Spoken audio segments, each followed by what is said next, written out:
আসসালামু আলাইকুম আরহামতুল্লাহি বারাকাতুহু।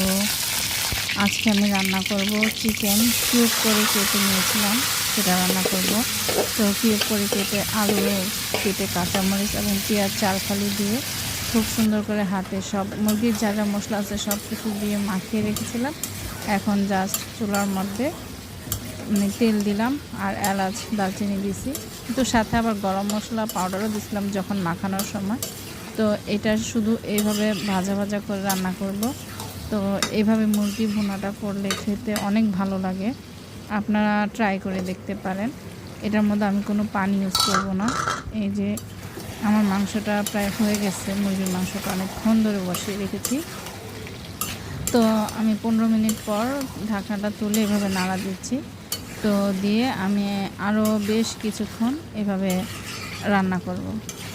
তো এইভাবে আমার মুরগির মাংসটা রান্না হয়ে যাবে। খেতে কিন্তু